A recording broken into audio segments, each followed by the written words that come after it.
L'argent. L'argent est le maître du monde. Notre quotidien, nos projets, notre avenir dépendent de l'argent qui circule dans l'économie. Pourtant, rares sont les citoyens, les politiciens, les décideurs sachant vraiment ce qu'est l'argent, d'où vient l'argent, qui fabrique l'argent. Beaucoup croient que l'argent est fabriqué par l'État, qu'ils ont réellement de l'argent sur leur compte, et que les banques prêtent l'argent de leurs déposants quand elles font crédit. Ces trois croyances sont fausses. La confusion règne au profit d'une finance mondialisée qui, de crise en crise, renforce son pouvoir de domination et détruit lentement nos démocraties, alors même qu'une infime proportion de la population mondiale n'a jamais accumulé autant de richesses. En partant de ce que tout le monde connaît, pas à pas, en employant les termes techniques, en illustrant chaque principe par des exemples simples, ce document vous donne les bases indispensables à la compréhension du système bancaire et monétaire, et met en perspective les crises financières et économiques qui ne cessent de s'aggraver depuis 2008. La monnaie est au cœur de nos économies. Elle en est le fluide qui permet les échanges des biens et des services.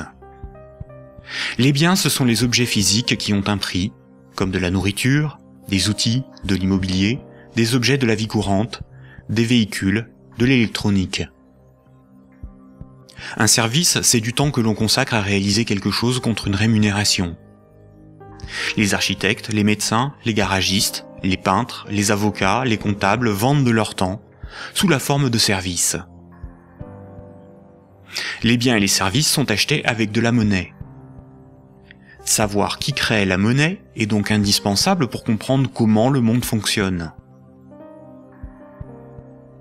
La monnaie prend plusieurs formes, qu'il faut bien distinguer.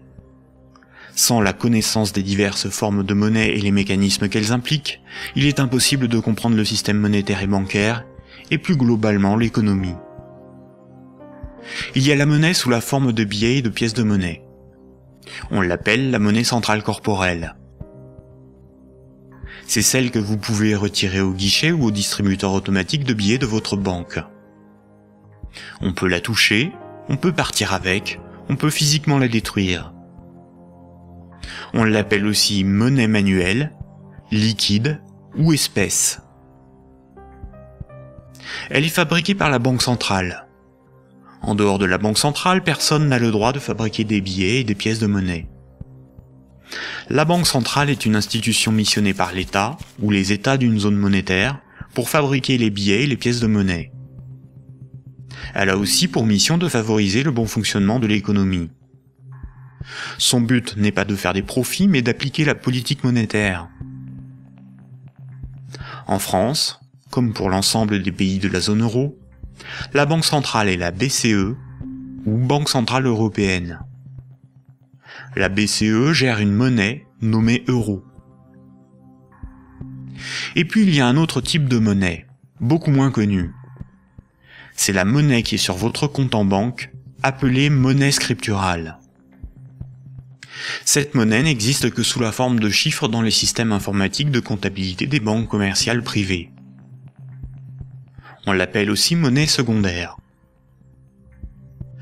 Les banques commerciales privées, appelées aussi banques de second rang ou banques secondaires, sont les banques des particuliers et des entreprises, comme la BNP, le Crédit Agricole ou la Société Générale. Ce sont des entreprises privées dont le but est le profit. Les banques commerciales privées sont les distributeurs des billets et pièces de monnaie. Ce sont des intermédiaires, des commerçants, qui font le commerce de la monnaie centrale. Elles ont développé un substitut à cette monnaie, qui est la monnaie secondaire ou monnaie scripturale privée. Elles réalisent la gestion des moyens de paiement tels que les chèques, les cartes bancaires, les virements et les prélèvements. Pour comprendre l'origine des différentes formes de monnaie, il faut comprendre pourquoi la monnaie a été créée et parcourir son histoire de l'Antiquité à nos jours.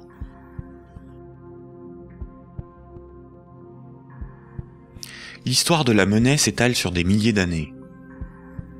La plupart des gens pensent que la monnaie remplace le troc. Le troc est le fait d'échanger un bien contre un autre. Par exemple, lorsque Paul et Jacques se rencontrent, Paul voudrait échanger 5 salades contre 10 kilos de pommes de terre. Sauf que si Jacques n'accepte pas de salade en échange de ses pommes de terre, il accepterait quelque chose d'autre, une denrée dont tout le monde a besoin. La monnaie serait apparue spontanément par la sélection de marchandises parmi les plus pratiques et les plus recherchées pour ces échanges immédiats. Dans un premier temps, le riz, l'avoine ou les animaux auraient été utilisés comme monnaie jusqu'à l'apparition de monnaies métalliques, d'or ou d'argent, forme ultime de monnaie. Le crédit ne serait apparu que plus tard, quand de la monnaie fut accumulée pour être prêtée à ceux qui en avaient besoin. Malheureusement, cette hypothèse n'a strictement aucune réalité historique. Les historiens ne cessent de le répéter. Ce n'est pas le troc qui apparut en premier, mais le crédit, c'est-à-dire la comptabilité des dettes, bien avant l'apparition de la monnaie. Le troc n'a pour ainsi dire quasiment jamais existé. Imaginons des paysans de l'Antiquité. Paul produit des salades qu'il récolte au printemps, et Jacques produit des pommes de terre qu'il récolte à l'automne. Jacques va emprunter 5 salades à Paul au printemps. Jacques doit l'équivalent de 5 salades à Paul. Ce n'est qu'à l'automne, 6 mois plus tard, que Jacques va le rembourser en lui donnant 10 kilos de pommes de terre. C'est la confiance qui permet ces échanges différés. On peut dire que Paul et Jacques se font confiance.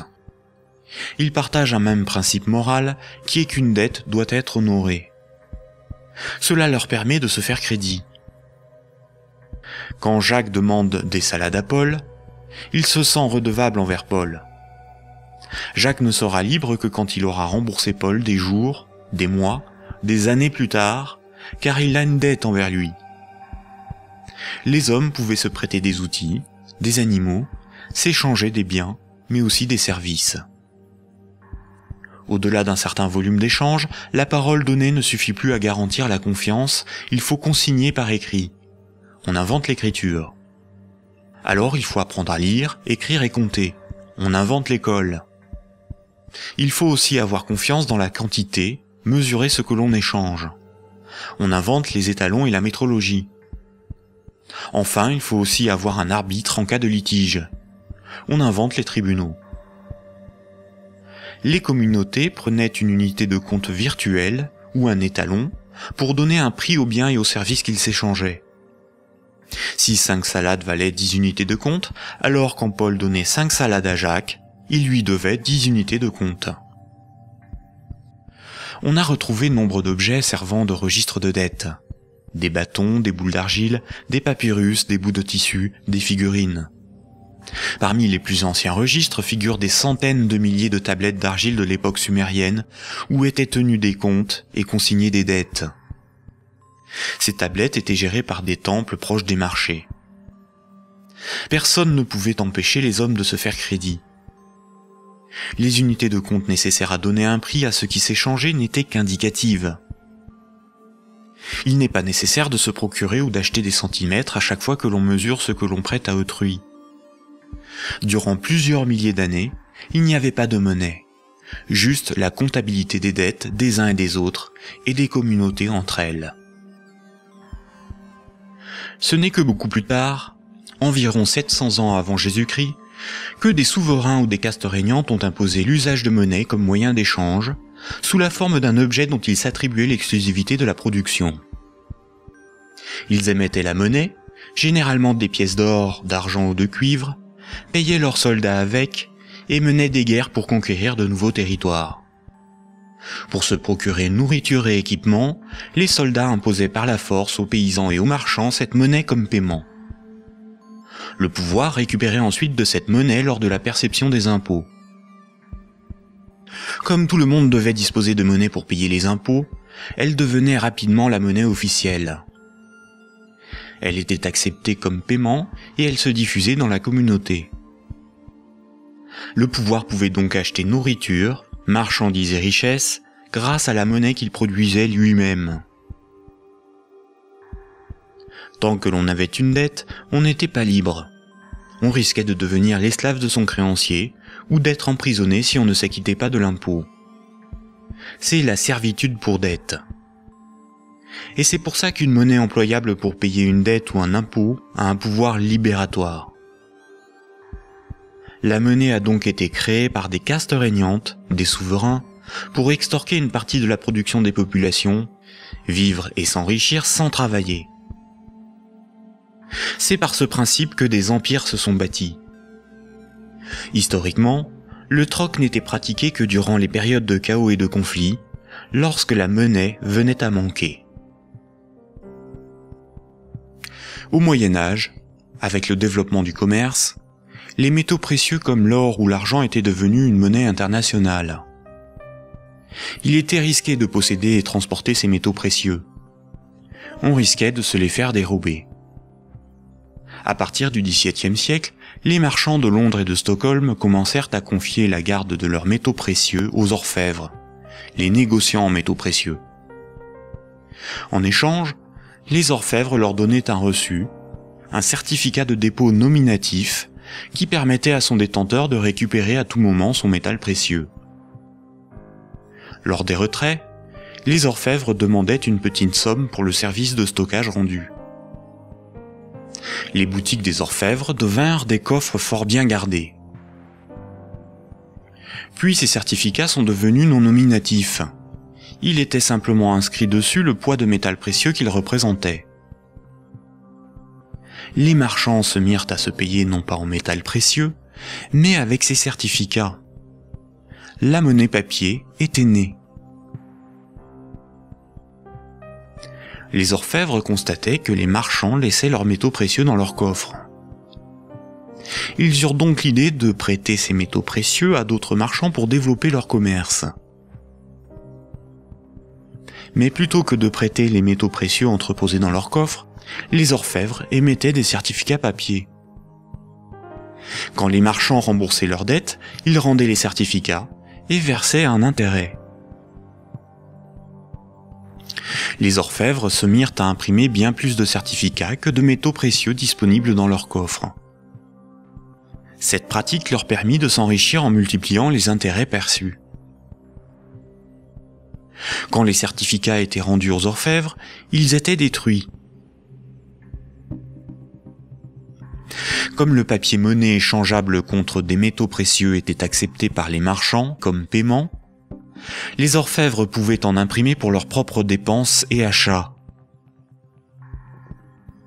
Tant que les emprunteurs et déposants ne venaient pas tous au même moment demander l'échange de leurs certificats contre l'équivalent en métal précieux, leur petit tour de magie pour s'enrichir restait secret. Aujourd'hui, les métaux précieux sont remplacés par la monnaie centrale. Avec l'avènement de la République et de la démocratie, c'est l'appareil législatif qui rédige la loi au nom du peuple, et l'État, la nation, fait fabriquer sa propre monnaie par la Banque centrale. La loi dit que tout citoyen est obligé d'accepter non pas des métaux précieux, mais de la monnaie de l'État comme règlement d'une dette.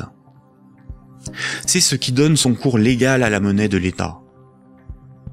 Cette monnaie est dite fiduciaire, du latin fiducia, qui veut dire confiance.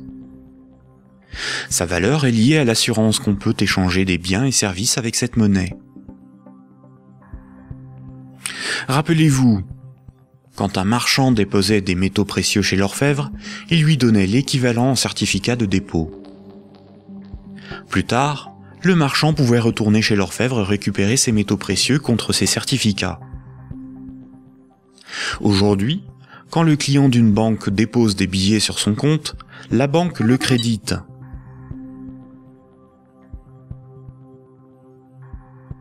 Il lui est possible de les retirer de son compte plus tard.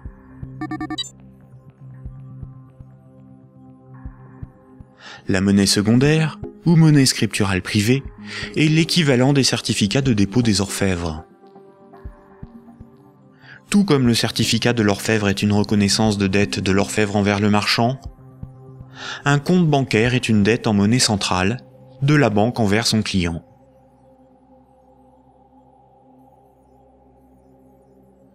Du temps des orfèvres, quand les marchands se payaient en métaux précieux, c'est comme lorsqu'aujourd'hui, on paie les commerçants avec de la monnaie centrale, des billets de banque. Ensuite, quand les marchands se payaient avec des certificats de dépôt de l'orfèvre, c'est comme lorsqu'aujourd'hui, on paie un commerçant par un transfert de monnaie scripturale de notre compte bancaire à celui du commerçant.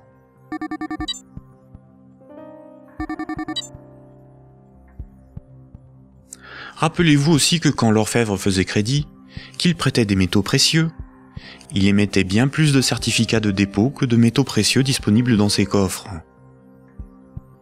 Quand les marchands le remboursaient, il détruisait ces certificats. C'est la même chose aujourd'hui avec la monnaie scripturale privée. Quand une banque accorde un crédit, elle crée de la monnaie scripturale sur un compte à partir de rien. Et elle en crée bien plus qu'elle ne dispose de monnaie centrale dans ses coffres. Et quand son client rembourse son crédit, elle détruit la monnaie scripturale. C'est ce qu'on appelle la création monétaire et la destruction monétaire. La monnaie scripturale étant acceptée comme paiement, les banques peuvent aussi créer de la monnaie à partir de rien pour couvrir leurs dépenses et leurs achats. Les banques ont la possibilité de se faire crédit à elles-mêmes. On dit que les banques monétisent leurs dépenses. La monnaie centrale donne l'illusion au peuple que c'est l'État qui émet la monnaie, alors qu'en réalité, ce sont les banques commerciales privées qui ont ce privilège. Sans création monétaire par le crédit par les banques commerciales, il n'y aurait quasiment pas de monnaie en circulation. Les banques et les États sont comme les deux faces d'une même pièce. En effet, il faut d'abord que de la monnaie ait été créée par le crédit bancaire pour que l'État puisse en prélever par les impôts et les taxes. Et les banques ont besoin des États pour établir une législation protégeant ce privilège et faire appliquer cette législation par la justice et les forces de l'ordre. Nous allons détailler maintenant ces mécanismes bancaires et leurs nombreuses conséquences. Tout le monde a un compte en banque. C'est plus sûr et c'est plus simple que d'avoir chez soi une caisse remplie de billets de banque. Beaucoup de gens s'imaginent qu'un compte en banque est une boîte dans laquelle sont rangés des billets de banque. En réalité, la banque a une réserve unique de billets de banque et les comptes en banque n'ont aucune réalité physique. Ce sont juste des chiffres dans la comptabilité de la banque commerciale, ce sont des unités de compte. Lorsque vous allez au distributeur de billets, votre banque prend dans son stock de billets le montant que vous voulez retirer sur votre compte et vous les donne. Elle retranche ce montant à votre compte. Ainsi, vous avez le sentiment de prendre des billets sur votre compte en banque, alors qu'en réalité, la banque convertit des chiffres en monnaie centrale corporelle, c'est-à-dire en billets de banque, la monnaie de l'État. À l'inverse, quand vous déposez des billets sur votre compte, la banque les prend et les met dans son stock de billets et augmente le chiffre de votre compte. Votre compte ne représente pas un petit tas de billets de banque, mais seulement un chiffre dans un ordinateur. Vous ne retirez que très rarement l'ensemble de ce qui est sur votre compte. Vous retirez juste ce qu'il vous faut pour faire vos petits achats dans les commerces. Tout le reste, vous le laissez sur votre compte. Et le commerçant qui reçoit vos billets comme paiement les dépose lui aussi sur son compte. De ce fait, tout le monde a plus d'unités de compte sous la forme d'un chiffre dans la comptabilité d'une banque privée que de billets de banque dans ses poches ou chez lui. La somme des unités de compte qui correspond au crédit de votre compte s'appelle un dépôt. Un compte en banque sur lequel il y a 1000 unités de compte, on appelle cela un dépôt de 1000 €. On a l'illusion qu'une banque a toujours dans son stock de billets de banque l'équivalent des dépôts qu'elle gère. En réalité, elle n'en a qu'une petite partie, et ceci lui est permis par le fait que ses clients ne viennent pas tous au même moment retirer en liquide ce qu'ils ont sur leur compte.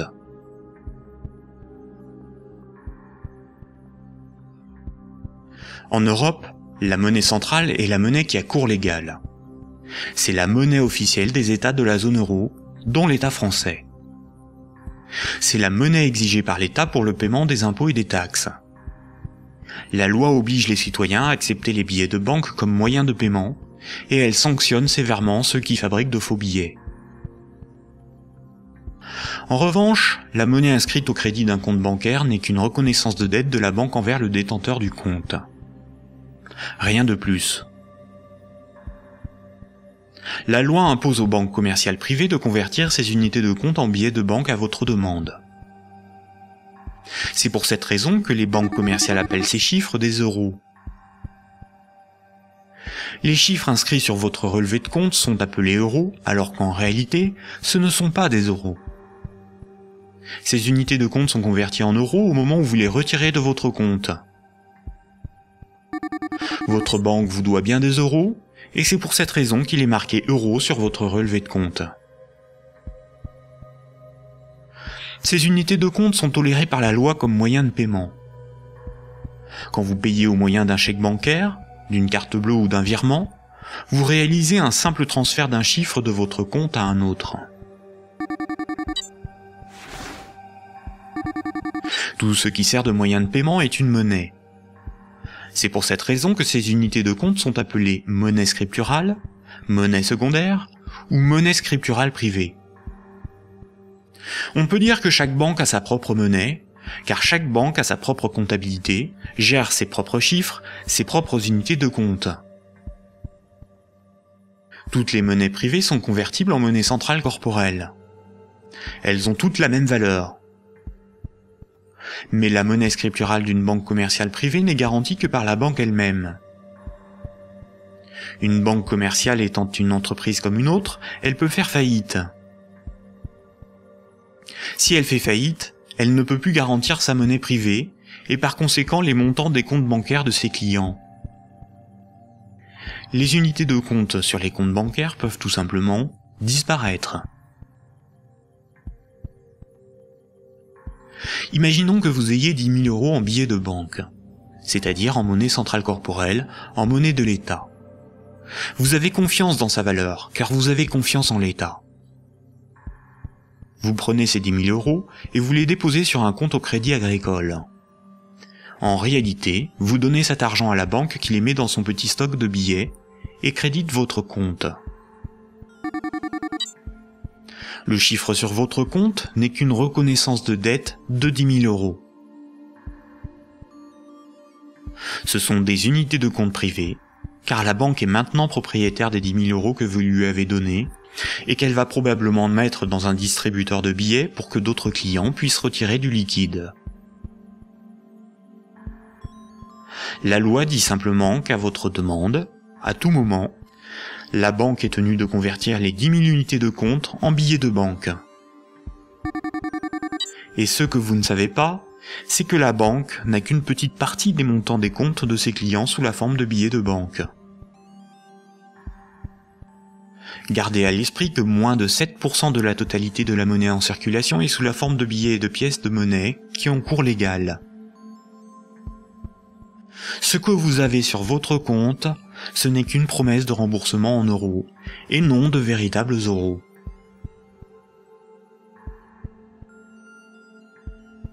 De nos jours, tout le monde paie des sommes de petite et grande taille sans jamais employer de billets de banque.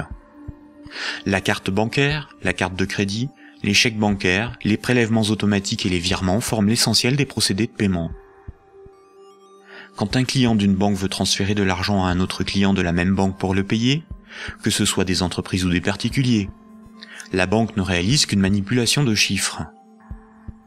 Elle retranche au compte du client la somme inversée et l'ajoute au compte du destinataire. Aucun billet de banque n'est intervenu dans la transaction, et pourtant, les deux clients, en interrogeant leur banque, constatent bien qu'un transfert a été effectué.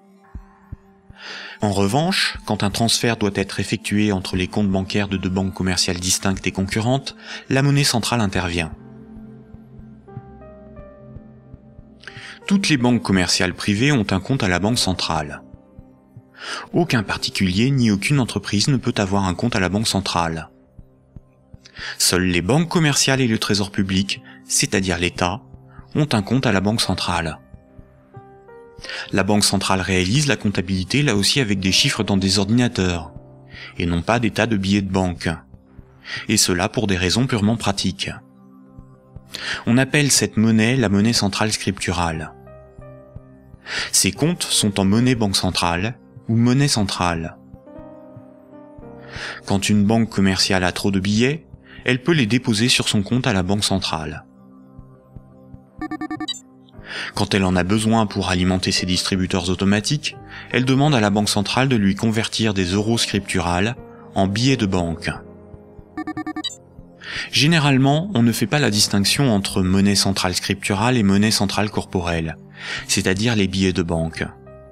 On appelle la somme de la monnaie centrale, scripturale et corporelle, la base monétaire. Entre elles, les banques commerciales se paient en monnaie centrale. Les banques n'acceptent pour paiement des autres banques que de la monnaie centrale.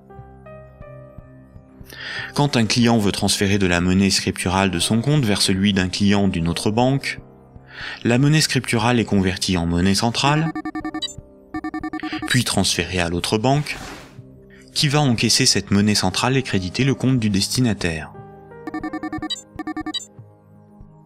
Ainsi, les banques se paient entre elles en monnaie centrale, car la monnaie scripturale privée d'une banque n'a pas de valeur pour les autres banques.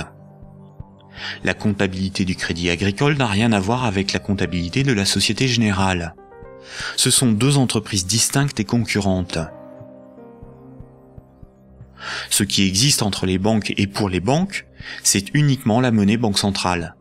C'est celle qui a cours légal, c'est la monnaie de l'État. Quand un client d'une banque a 1000 euros sur son compte, la banque n'est pas riche de 1000 euros. Elle doit simplement 1000 euros en monnaie centrale à ce client. C'est un chiffre dans sa comptabilité. Ce qui fait la richesse de la banque, c'est ce qu'elle possède, comme des immeubles, des bureaux, des actions, des titres financiers, et la monnaie centrale qu'elle a sous la forme de billets de banque ou de monnaie centrale sur son compte à la banque centrale.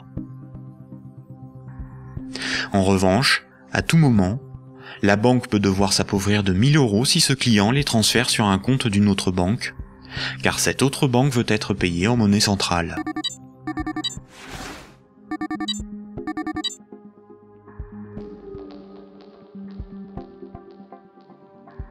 Les banques ne réalisent pas leur paiement en banque centrale à chaque fois qu'un transfert est réalisé. Un bilan des échanges est fait tous les jours. On appelle cela la compensation. Cette compensation est calculée par une chambre de compensation. Une chambre de compensation gère un système informatique enregistrant un très grand nombre de comptes en banque et de transactions, afin de faire le bilan des échanges entre les organismes financiers, dont les banques. La chambre de compensation la plus connue est Clearstream, à cause de l'affaire politico-financière qui porte son nom. Imaginons deux banques. Un client de la première banque paie 10 euros à un client de la seconde. Un client de la seconde paie 15 euros à un client de la première. À la fin de la journée, la compensation calcule un différentiel de 5 euros au profit de la première banque. Le paiement peut se faire directement par virement entre leurs comptes à la banque centrale. Quand une banque voit son compte débité à cause d'une compensation ou par un retrait au guichet par un client, on appelle cela une fuite. Elle s'appauvrit, car sa monnaie centrale fait partie de ses richesses. Imaginons une banque qui a 4 déposants qui ont chacun 25 000 unités de compte. On peut dire que la banque doit 100 000 euros à ses clients. Imaginons que cette banque a 10 000 euros sur son compte à la banque centrale. La banque est incapable de couvrir la fuite du montant total des comptes de ses clients. Elle est potentiellement en faillite, car 90 000 unités de compte de ses clients ne sont pas couverts par de la monnaie centrale. Seuls 10 000 euros en billets peuvent être versés à l'ensemble de ses clients. C'est le principe de la couverture partielle des dépôts, appelé système à réserve fractionnaire. Si la totalité de ses clients viennent tous au même moment pour retirer leur argent, la banque fait immédiatement faillite. Quand tous les clients d'une banque viennent retirer tout leur argent, c'est ce que l'on appelle un bank run. Face à cette situation, les autorités ont mis en place un fonds en monnaie centrale en cas de faillite bancaire, le fonds de garantie des dépôts bancaires. En France, ce fonds se porte officiellement garant de 100 000 euros maximum par compte bancaire. Malheureusement, La plupart des grandes banques gèrent des dépôts bien supérieurs à ce qu'il y a dans ce fonds. Le fonds est d'environ 2 milliards d'euros, alors que les banques françaises gèrent près de 1000 fois plus de dépôts en monnaie scripturale. Par conséquent, la faillite de quelques grandes banques du monde provoquerait la disparition d'une partie des dépôts bancaires de leurs clients. Le Trésor public, c'est la caisse de l'État. Le Trésor public a un compte à la Banque centrale.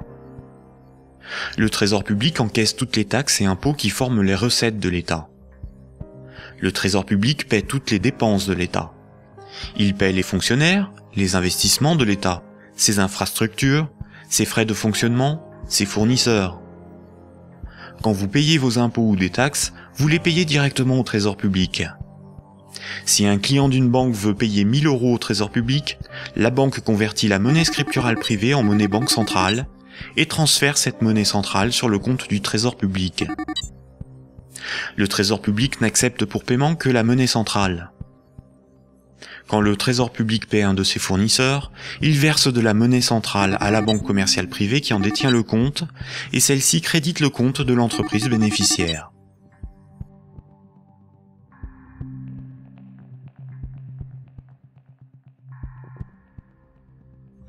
Récapitulons. Le système monétaire est basé sur 2 espaces monétaires distincts et isolés. L'espace de la monnaie centrale et l'espace de la monnaie scripturale privée. La monnaie centrale, c'est la monnaie de l'État. La monnaie centrale sert aux banques et au Trésor public pour se payer. La monnaie scripturale privée, ou monnaie secondaire, c'est la monnaie gérée par les banques commerciales privées. Les particuliers et les entreprises utilisent principalement cette monnaie. Quand un citoyen reçoit son salaire, c'est par transfert de monnaie scripturale privée. Sur son relevé de compte, il voit marqué euros, alors que ces euros n'existent pas. Le chiffre au crédit de son compte est une promesse de remboursement en euros. Or, si une banque fait faillite, elle ne peut plus honorer sa promesse vis-à-vis de ses clients. En France, les 2 premières banques gèrent plus de la moitié des dépôts bancaires. Aucun gouvernement ne permettra à une grande banque de faire faillite, car des millions de citoyens et d'entreprises perdraient une partie de leur argent. Ce serait une catastrophe sociale que l'ensemble de la société devrait compenser par l'appauvrissement général de la population. Toute entreprise peut faire faillite si elle est mal gérée, même les plus importantes. Mais cette règle ne s'applique pas aux grandes banques. Les gouvernements les sauvent en taxant l'ensemble des citoyens si nécessaire. Voici ce qu'en pense Frédéric Lordon, économiste, directeur de recherche au CNRS et chercheur au Centre de sociologie européenne. Frédéric Lordon, vous êtes plus radical ? J'en ai peur. C'est-à-dire, il me semble que derrière toutes les argumentations techniques du monde, il y a une question préjudicielle qui est une question de principe. Alors je voudrais repartir des sauvetages de 2008-2009, parce qu'il me semble que celui qui se profile va avoir à peu près les mêmes propriétés. À propos de ces sauvetages bancaires, on peut dire non contradictoirement 2 choses. La première, c'est qu'ils étaient une nécessité impérieuse, et je dirais même vitale. Et la deuxième, c'est que cependant, ils ont été des scandales sans nom. Des scandales sans nom. Alors pourquoi ça a été un scandale? Les gens le savent, alors ils sont un peu plus qu'échauffés, hein, je vous assure. On a sauvé les banques, on a sauvé la finance sans la moindre contrepartie, pas le plus petit commencement de réglementation de l'activité financière ou de transformation des structures bancaires. Donc, si vous me passez l'expression, le corps social en a gros. Mais pour autant, il était une nécessité impérieuse de les sauver, pour une raison extrêmement simple, c'est que il faut que les gens essayent de se figurer l'ampleur des dévastations économiques et sociales qui suivent de la matérialisation d'un risque systémique. C'est dans le cadre de cette hypothèse que je me situe. On pourra peut-être y revenir tout à l'heure. C'est-à-dire l'effondrement total de toutes les banques.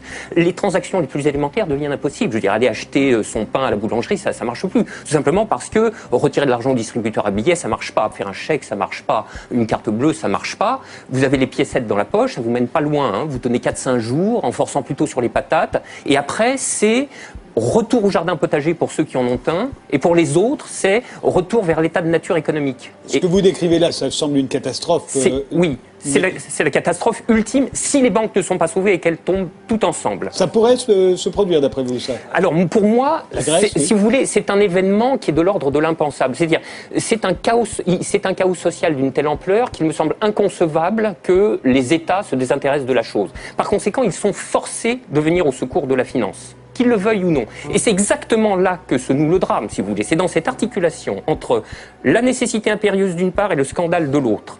Le corps social est forcé, par pouvoir public interposé, de venir au secours des banques, car si les banques calanchent, c'est le corps social qui calanche dans la semaine qui suit.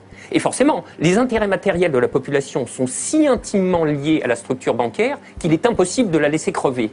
Et vous voyez donc là où est le problème, c'est que de par leur position très particulière dans la structure sociale du capitalisme, les banques sont les dépositaires de fait de deux biens publics vitaux pour une société marchande. Vitaux. Le premier, c'est les encaisses monétaires de la population, les dépôts, les épargnes. Je veux dire, si toutes les banques tombent, ceci s'évapore dans l'instant. Et c'est pas la peine de se gargariser avec le fonds de garantie des dépôts. Hein. Ça va si une banque ou deux tombe. Si la totalité s'écroule, le fonds saute comme un bouchon de champagne. Et le deuxième bien public vital, c'est l'intégrité du système des paiements. Et c'est parce que les banques ont capté ces biens publics qu'elles peuvent contraindre l'État, les corps sociaux à leur venir en aide. C'est quoi l'intégrité du système des paiements, c'est le fait que les banques sont les teneurs de compte, qu'elles les mouvementent, qu'elles les débitent, qu'elles les créditent, donc elles sont les opératrices. Absolument. C'est pas qu'elles les garantissent, c'est qu'elles opèrent très concrètement et très basiquement les transactions élémentaires. La gestion des moyens de paiement. Exactement. Voilà. Bon, alors, si vous voulez, là, il y a une situation de fait que les économistes appellent dans leur langage fleuri l'aléa moral, mais dont le vrai nom est prise d'otage. Et celle-là, elle est colossale. Si vous voulez, chaque fois qu'il y a un mouvement social dans les transports ou le ramassage des ordures, on vous bassine avec la prise d'otage des syndicats. Mais ça, c'est une prise d'otage, mais cosmique. C'est énorme. Personne n'en parle jamais. Donc, la question de principe est la suivante. Derrière la question du sauvetage des banques et derrière la question des banques tout court, le corps social doit se poser la question de savoir s'il continue de tolérer que ces biens publics vitaux soient ainsi remis à des intérêts privés, et spécialement à des intérêts privés aussi mal éclairés que ceux de la finance, quand elle est mouillée jusqu'aux sourcils dans les marchés de capitaux. Bon, je trouve que poser la question, c'est y répondre. Et si on ne répond pas non, cette obligation de venir à la rescousse des banques se reposera éternellement. D'où ma conclusion. Il faut envisager la déprivatisation intégrale du secteur bancaire. La nationalisation. Alors, la nationalisation...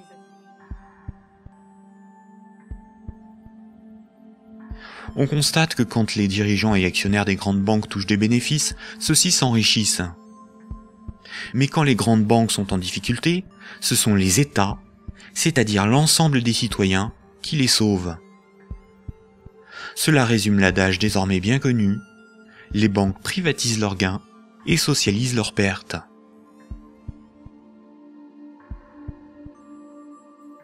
Pour bien comprendre le mécanisme de création monétaire, nous devons savoir ce qu'est un actif. Imaginons que Paul possède une moto, des vêtements, une télévision, un ordinateur et 200 € sur lui en billets de banque. Tout ceci représente ses actifs, car les actifs, c'est ce que l'on possède. Les 200 € qu'il a sur lui sont ses actifs financiers. Maintenant, Jacques emprunte à Paul 100 €. En lui empruntant cette somme, Jacques signe une reconnaissance de dette l'engageant à rembourser Paul dans 1 mois. Les actifs financiers de Paul restent de 200 €, car il possède encore 100 € en billets, ainsi que la reconnaissance de dette de Jacques d'une valeur de 100 €. Cette reconnaissance de dette va à ses actifs, car il s'agit de quelque chose qu'il possède. Paul a ce qu'on appelle une créance sur Jacques. Jacques est débiteur de Paul. En cas de litige, si Jacques ne rembourse pas Paul, la justice pourra intervenir pour forcer Jacques à respecter ce contrat. Elle pourra alors le forcer à vendre un de ses actifs matériels pour rembourser Paul, comme sa télévision s'il en a une. Généralement, la comptabilité d'une entreprise ou d'une banque est synthétisée sous la forme d'un bilan. Un bilan comptable est une synthèse permettant de représenter ce que l'entreprise possède, ses actifs, et ce qui lui appartient pas ou ce qu'elle doit, son passif. La différence entre son actif et son passif représente son résultat. On peut aussi l'appliquer à un particulier. Voici à quoi ressemblerait le bilan de Paul. Dans les actifs de Paul figurent ses actifs financiers, constitués de ses billets de banque et de la dette de Jacques, ainsi que ses actifs matériels, constitués de sa télévision, son ordinateur, sa moto, dont la valeur de revente à date est estimée de 1000 €. Pour notre démonstration, nous ne garderons que les actifs financiers. Son bilan financier est positif de 200 €. Le bilan de Jacques, qui n'avait aucun actif, est celui-ci. Jacques possède 100 € en billets, mais doit aussi 100 € à Paul. Le passif, c'est ce qu'on doit. Son bilan est donc nul, car son passif annule son actif. Donc un actif est quelque chose qui a une valeur financière que l'on peut inscrire dans un bilan. S'il est à l'actif du bilan, c'est quelque chose que l'on possède. S'il est au passif du bilan, c'est quelque chose qui ne nous appartient pas et que l'on doit à quelqu'un d'autre. Imaginons maintenant que Nicolas, qui a 300 € en billets de banque, propose à Paul de lui racheter sa créance sur Jacques. Il va donc pour cela lui donner 100 € et modifier le bénéficiaire du contrat de sorte que Jacques doive maintenant la somme non plus à Paul, mais à Nicolas. Voici à quoi ressemblerait le bilan de Paul. On constate que Paul a retrouvé ses 200 € en billets de banque. Son bilan financier est positif de 200 €. Le bilan de Jacques, qui n'avait aucun actif, n'a pas changé. Son bilan est toujours nul. Le bilan de Nicolas, qui avait 300 € d'actifs, est maintenant celui-ci. Il reste à Nicolas 200 € en billets de banque et la reconnaissance de dette de Jacques, qui a une valeur, à terme, de 100 €. Le bilan de Nicolas est positif de 300 €. Lorsque Jacques devait 100 € à Paul, Paul prenait le risque que Jacques ne le rembourse pas. Quand Paul a vendu la reconnaissance de dette à Nicolas, c'est Nicolas qui prend le risque de n'être pas remboursé par Jacques. C'est un transfert de risque sur une créance. Si Jacques ne rembourse pas sa dette, le bilan de Nicolas peut perdre jusqu'à 100 €. On dit alors que Jacques fait défaut sur tout ou partie de sa dette. Nicolas perdrait 100 € sur son bilan, correspondant à la créance que Jacques n'a pas honorée. Nous voyons donc qu'une créance peut être un actif et peut être revendue au même titre qu'une moto ou des vêtements. Les actifs matériels ont une valeur estimative. Certains actifs matériels perdent de leur valeur avec le temps. C'est le cas d'un ordinateur ou d'une moto. Ils ne peuvent pas facilement être employés pour régler des dettes. En revanche, les actifs financiers ont une valeur connue. La créance sur Jacques ou les billets de banque ont des valeurs fixes. Le bilan d'une banque se présente comme le bilan de n'importe quelle entreprise. La banque a des actifs qui sont ses richesses, ce qu'elle possède, et un passif qui représente ce qui ne lui appartient pas, ses dettes. Nous avons vu que le crédit d'un compte bancaire d'un client est une dette de la banque envers celui-ci. Les dépôts correspondant au compte bancaire de ses clients sont donc enregistrés au passif de son bilan.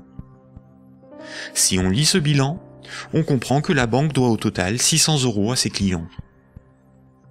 Imaginons qu'un de ses clients, Paul, a un dépôt de 100 unités de compte. Voici le bilan de la banque. Elle doit 100 € à Paul, ce qui correspond au dépôt que Paul a réalisé sur son compte. Ce compte en banque est dit à vue, c'est-à-dire que Paul peut tout de suite utiliser ses unités de compte pour un paiement. Paul souhaite emprunter 1000 € à sa banque. La banque établit le contrat de prêt qu'elle lui fait signer. Ce contrat l'engage à rembourser la banque selon un échéancier précis. Paul devra rembourser les 1000 € empruntés, appelés capital du crédit, plus 50 € d'intérêt. Pour créditer le compte de Paul, la banque ne prend pas les dépôts d'autres clients pour lui donner. Elle augmente simplement le chiffre inscrit sur son compte bancaire. Elle crée des unités de compte à partir de rien. La banque ne doit plus 100 € à Paul, mais 1100 €. Le contrat de prêt de Paul apparaît sur son bilan comme quelque chose qu'elle possède. Cette créance sur Paul est à son actif. Les comptes des autres clients n'ont rien à voir avec cette opération. On dit que la banque a monétisé la créance sur Paul. Elle a transformé cette créance en moyen de paiement sous la forme de monnaie scripturale privée ajoutée au compte de Paul. On appelle cette opération d'augmentation des dépôts par simple jeu d'écriture la création monétaire. On parle de création monétaire ex nihilo, ce qui veut dire à partir de rien. Enfin, quand Paul va rembourser le crédit, la banque va annuler des unités de compte chaque mois, selon l'échéancier du crédit, directement sur le compte de Paul. Cette annulation est appelée destruction monétaire. Elle diminue la somme qu'elle lui doit. Simultanément, dans son bilan, la somme restant à rembourser diminue aussi. La banque prend le risque que Paul n'arrive pas à rembourser le crédit, qu'il soit insolvable. C'est le risque de faire crédit ou risque de contrepartie. On pourra qualifier alors la créance de Paul, le contrat de prêt, d'actifs pourris ou d'actifs toxiques. Cette opération de création de moyens de paiement artificiels, tout comme sa destruction progressive lors du remboursement, est difficilement compréhensible pour la plupart des gens, y compris pour ceux qui travaillent dans les banques, même à haut niveau. Il est pourtant évident que quand une banque accorde un prêt, aucun de ses clients ne voit son compte diminuer ne serait-ce que d'1 €. Ce mécanisme est très mal compris et les médias perpétuent, par ignorance, le mensonge selon lequel les banques doivent collecter des dépôts pour pouvoir prêter de l'argent. Pourtant, ce mécanisme est parfaitement décrit dans les manuels d'économie. Vous pouvez par exemple télécharger un petit fascicule intitulé « La monnaie et nous », édité par la Banque de France en 2009, expliquant la création monétaire par les banques commerciales privées.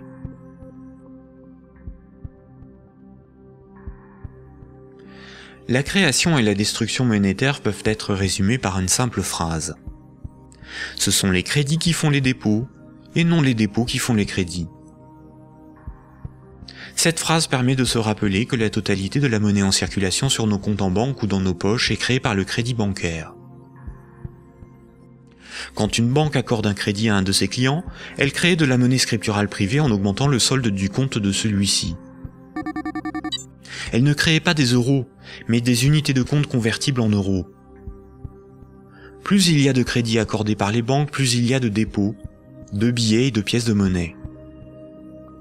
La totalité de la monnaie en circulation dans l'économie représente ce qu'il reste à rembourser des crédits contractés. Quand Paul achète une automobile à crédit, il paie tout de suite le vendeur avec la monnaie créée. 2 jours plus tard, le vendeur achète une télévision, des livres et un ordinateur. Les vendeurs de la télévision, des livres et de l'ordinateur vont eux aussi réaliser des achats. Paul n'a pas commencé à rembourser son crédit que la monnaie circule déjà dans l'économie. Le nombre de fois dans une année qu'une unité de compte va servir de paiement est appelé vitesse de circulation de la monnaie ou vélocité de la monnaie. 100 unités de compte échangées 10 fois pour des paiements représente 1000 € de paiement. L'argent qui circule de compte en compte est donc en réalité une dette qui circule. Les billets et pièces de monnaie en circulation sont une conversion de monnaie scripturale privée créée lors des crédits. Chaque unité de monnaie scripturale sur nos comptes bancaires et chaque billet ou pièce de monnaie dans nos poches a été créé lorsqu'un particulier, une entreprise ou un État a emprunté de l'argent à une banque. Une banque peut aussi créer des unités de compte pour ses propres dépenses. Pour cela, une banque ouvre un compte pour chacun de ses salariés ou fournisseurs. Ensuite, elle crée des unités de compte à partir de rien sur ses comptes. C'est comme cela que les banques assument leurs charges ou réalisent des investissements. On dit que la banque monétise ses frais de fonctionnement ou ses achats. Quand elle paie un employé ou un fournisseur par création monétaire, la banque ne fait rien de plus que de se créer une nouvelle dette envers celui-ci. À l'inverse, quand une banque prélève une somme sur votre compte en banque, elle n'opère aucun transfert.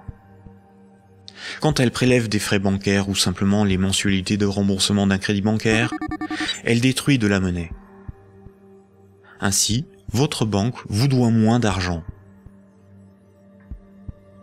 Comme nous l'avons vu, historiquement, la monnaie remplaçant le troc est un mythe qui vous laisse penser que la monnaie est un élément physique permanent et donc il y a quelque chose sur votre compte.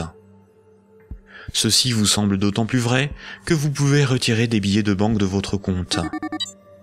Les médias vous font croire qu'une banque doit amasser de la monnaie avant de pouvoir en prêter. Mais en réalité, les banques ne prêtent pas l'argent des autres clients, puisque ce sont elles qui le fabriquent lors des crédits et qui le détruisent lors du remboursement des crédits. Un crédit n'est en rien un prêt ou un emprunt. Il s'agit en réalité d'une création monétaire temporaire ou d'une location de moyens de paiement. Récapitulons. La monnaie scripturale privée est créée par les crédits, à partir de rien. Cette monnaie est détruite lors du remboursement des crédits. Ceci sous-entend une création-destruction simultanée et concurrente qui détermine une masse de monnaie scripturale privée en circulation, que l'on appelle masse monétaire. C'est similaire à la population d'un pays qui varie en fonction des décès et des naissances.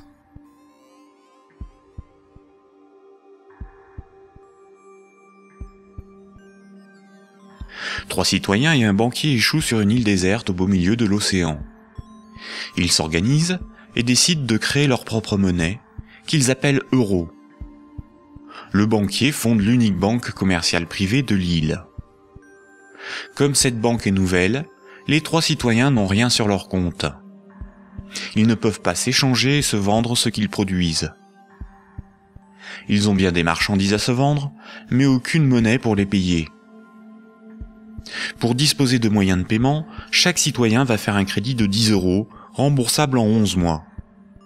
Chaque citoyen devra rembourser 10 € de capital, plus 1 € d'intérêt. Lorsque le banquier leur accorde le crédit, il crée 10 € à partir de rien sur chaque compte. Le premier mois, la masse monétaire est de 30 €. Les citoyens disposent de monnaie pour s'échanger ce qu'ils produisent. À la fin du premier mois, les citoyens commencent à rembourser leur crédit. Le banquier prélève 1 € d'intérêt, qu'il utilise pour acheter des marchandises aux citoyens.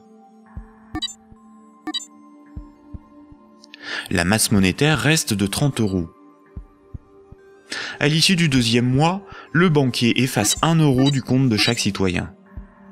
Il reste 27 € en circulation. À l'issue du troisième mois, le banquier efface à nouveau 1 € du compte de chaque citoyen. Il reste 24 € en circulation.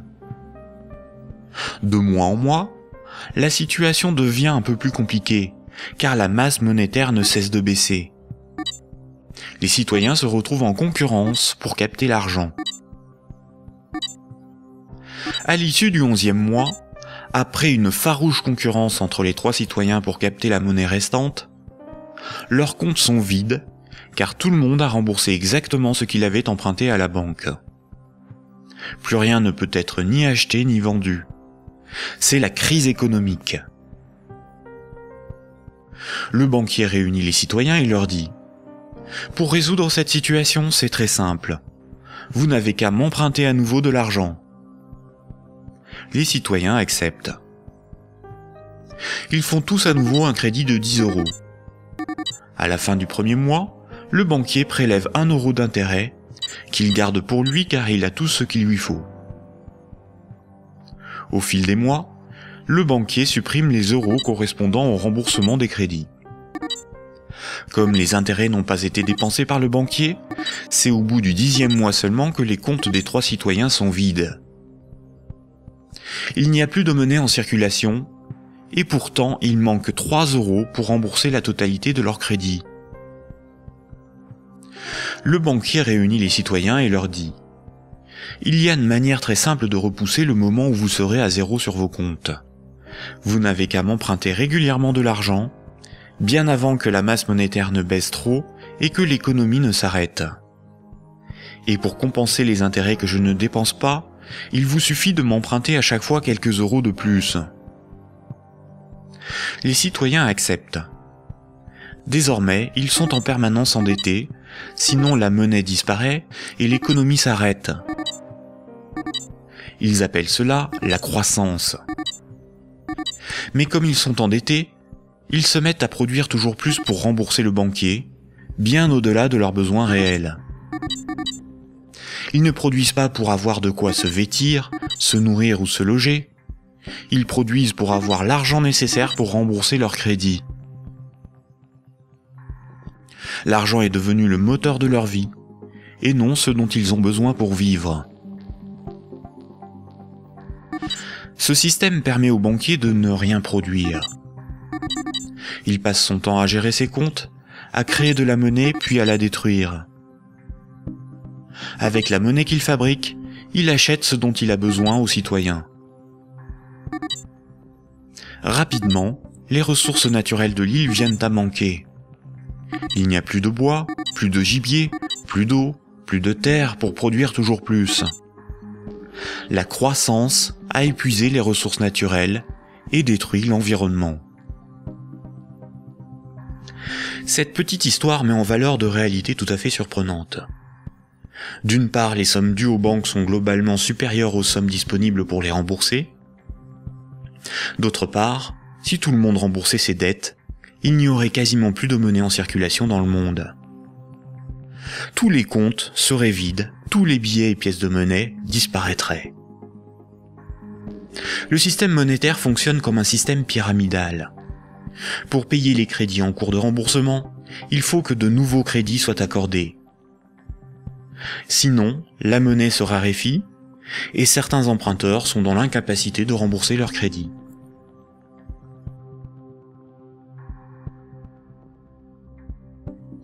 Pour les citoyens et les entreprises, la monnaie s'achète comme toute autre marchandise. Les banques louent la monnaie qu'elles fabriquent, et le prix de cette location est de la monnaie supplémentaire qu'elles sont les seules à fabriquer. Observons l'évolution de la masse monétaire dans la zone euro. Ce qui apparaît tout de suite, c'est son évolution exponentielle. La masse monétaire est composée de ce qu'on appelle des agrégats monétaires, nommés M1, M2 et M3. En orange, c'est la monnaie circulante. C'est la monnaie qui est sur les comptes à vue, utilisée pour des paiements, ainsi que la monnaie sous la forme de billets et de pièces de monnaie. Les comptes à vue servent à l'économie réelle. C'est là que sont versés les salaires, réalisés les paiements avec les cartes bancaires, les chèques, les virements, pour les échanges de biens et de services. C'est la monnaie qui sert l'économie réelle. En vert, ce sont les dépôts dits à terme, ou comptes à terme. Ce sont des comptes d'épargne rémunérés, des comptes à préavis, des livrets comme le livret A, certains placements financiers, où une partie de la monnaie scripturale est bloquée par les particuliers pour un certain temps. C'est de l'argent qui fait un peu d'argent. En violet, ce sont les placements à long terme, plutôt destinés aux entreprises. Les comptes à terme et les placements bloquent la monnaie. Cette monnaie n'est plus disponible pour réaliser des paiements, elle ne sert plus l'économie réelle. La masse de la monnaie qui circule, en orange, diminue quand les crédits sont remboursés par destruction monétaire. Elle diminue aussi quand de la monnaie est épargnée et passe d'un compte à vue à un compte à terme rémunéré, ou qu'elle est bloquée dans des placements à long terme. Par ailleurs, les banques ou des organismes spécialisés comme Sofinco ou Cetelem proposent de prêter de la monnaie scripturale privée existante contre intérêt. Ce sont de véritables prêts de dépôt bancaire, sans création monétaire. Ils représentent environ 40% des prêts de monnaie. L'industrie financière permet ainsi à de riches épargnants de ne plus travailler du tout. Ces épargnants peuvent ponctionner sur la masse monétaire circulante de la monnaie que les moins riches et les entreprises produisent par le crédit. Leur capital augmente progressivement en capturant de la monnaie créée par le crédit. La baisse de la masse monétaire circulante oblige les particuliers et les entreprises à emprunter perpétuellement pour la compenser. Quand un client d'une banque obtient un crédit, la nouvelle monnaie se retrouve sur un compte à vue. Elle est dépensée pour des achats et va voyager de compte en compte au fil des paiements, jusqu'au moment où elle servira au remboursement d'un crédit et sera détruite. Si Si la destruction monétaire est plus importante que la création monétaire, il s'ensuit une contraction de la masse monétaire. L'économie est en danger. La consommation baisse, cela provoque des faillites, certains doivent vendre de leurs richesses pour se procurer de l'argent, et il devient plus difficile de rembourser les crédits. Et si les emprunteurs n'arrivent plus à rembourser leurs crédits, ce sont les banques qui se retrouvent en difficulté. Les économistes et les politiciens sont condamnés à appeler de leur vœu la relance de la consommation pour assurer une demande de crédit perpétuelle. Car sans crédit, la monnaie disparaît. Rappelez-vous, tous les jours, la compensation calcule ce que les banques commerciales privées se doivent. Les banques règlent leurs dettes en monnaie centrale. Quand une banque se procure de la monnaie centrale, on appelle cela le refinancement. Elles ont plusieurs possibilités. Elles peuvent demander à la banque centrale un crédit en monnaie centrale. Pour cela, elles déposent des titres financiers en garantie, par exemple des obligations d'État, et la banque centrale crédite leurs comptes. C'est à ce moment-là que la monnaie centrale est créée. Le taux d'intérêt qu'applique la banque centrale lors de ces crédits est appelé taux directeur. Cette monnaie centrale peut être convertie en billets de banque. Mais la plupart du temps, les banques commerciales privées se prêtent entre elles de la monnaie centrale ou se font crédit. Elles peuvent pour cela se faire confiance ou se donner là aussi des titres financiers comme garantie. C'est ce qu'on appelle le marché interbancaire. Comme toutes les banques se font crédit, se prêtent de la monnaie centrale ou des titres financiers, cela fait qu'elles sont toutes liées les unes aux autres. Si une grande banque fait faillite et qu'elle ne rembourse pas ce qu'elle avait emprunté aux autres banques, ce sont toutes les autres banques qui font faillite par effet domino. En 2008, les dérives du système financier ont provoqué une crise de liquidité dans le système bancaire. La crise de liquidité fait que les banques n'arrivent plus à régler leurs dettes, à se procurer de la monnaie centrale ou à se faire crédit. Les banques ont alors cessé d'accorder des crédits. L'évolution normale de la masse monétaire aurait dû être celle-ci. Malheureusement, la crise bancaire a stoppé la progression de la masse monétaire et s'est transformée en crise économique. Les États ont dû sauver les banques de la faillite. Mais le véritable coût de la crise financière est l'explosion de la dette des États pour éviter une aggravation de la crise, des milliers de faillites d'entreprises, des millions de nouveaux chômeurs. À l'avenir, une partie des dépôts bancaires pourrait être supprimée pour sauver les banques. Ainsi, les banques doivent moins d'argent à leurs clients, ce qui équilibre leur bilan. C'est ce qui s'est passé à Chypre en 2013. À partir de 2009, certaines banques centrales ont créé et donné des milliards en monnaie centrale aux banques commerciales pour faciliter le règlement de leurs dettes et ainsi leur éviter la faillite et relancer le crédit. C'est ce qu'on appelle des politiques d'assouplissement quantitatif ou quantitative easing. Cette monnaie centrale nouvelle pourrait être représentée sur ce graphique en tant que M0, appelée aussi base monétaire. Plutôt que d'accorder des crédits aux entreprises et aux particuliers avec une rentabilité incertaine, les banques commerciales privées ont utilisé cette monnaie centrale pour spéculer et acheter de la dette souveraine. Ainsi, d'une manière totalement artificielle, les bourses n'ont cessé de monter, la finance de s'enrichir et les États de s'endetter. Puisque pour rembourser les crédits passés, il faut que de nouveaux crédits soient accordés, on comprend mieux pourquoi les politiques d'austérité et de désendettement sont un suicide économique. Le crédit permet aux particuliers et aux entreprises d'acquérir des biens réels et à l'économie de se développer. La masse monétaire augmente. Une politique d'austérité provoque une contraction de la masse monétaire, condamnant à la faillite certains emprunteurs, qu'ils soient des particuliers, des entreprises ou des États. Les banques de ces emprunteurs peuvent saisir leurs maisons, leurs machines, leurs stocks. Les États doivent privatiser les services publics pour rembourser les marchés financiers. La baisse de la masse monétaire provoque la rareté de la monnaie, et cette rareté provoque in fine des transferts de richesses réelles des débiteurs vers la minorité des créanciers, notamment les banques. C'est similaire au processus organisé par l'Occident vis-à-vis des pays en voie de développement.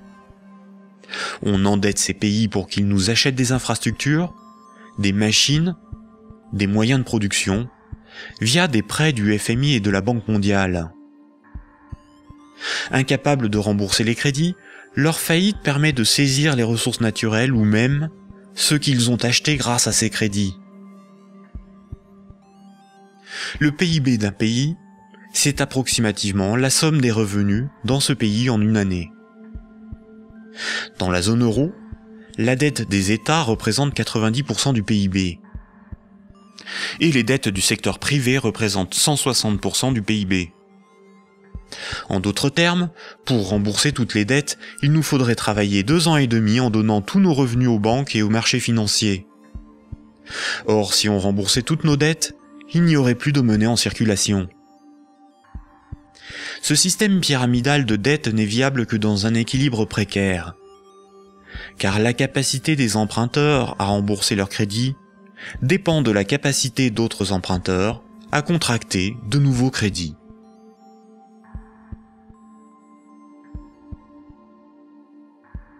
La fructification du capital, ou ce qu'on appelle l'usure, est le fait de toucher des intérêts sur de l'argent que l'on a et que l'on prête. Imaginons un pays où 10 citoyens ont tous 10 euros. Si l'un d'eux prête ces 10 euros avec 10% d'intérêt, il va lui être remboursé 11 euros. S'il le fait 10 fois, les autres citoyens de ce pays auront perdu chacun 1 euro. S'il le fait 90 fois, il possédera les 9/10 des richesses du pays, sans avoir travaillé. C'est son capital qui travaille, pas lui. C'est déjà une situation moralement difficile à justifier. Si l'usure permet aux riches de concentrer de la monnaie, les banques ont le privilège de la création de cette monnaie. Quand une banque veut acheter un immeuble, elle crée la monnaie nécessaire à l'acheter. Pour pouvoir créer de la monnaie, une banque doit simplement veiller à ce que ses actifs, ce qu'elle possède, lui permettent de payer les autres banques. Si les banques peuvent créer de la monnaie à partir de rien pour leurs achats, les entreprises, les particuliers et les États doivent d'abord en épargner, ou bien demander à une banque de lui en louer par un crédit. Voici ce que Maurice Allais, prix Nobel d'économie en 1988, disait de la création monétaire ex nihilo.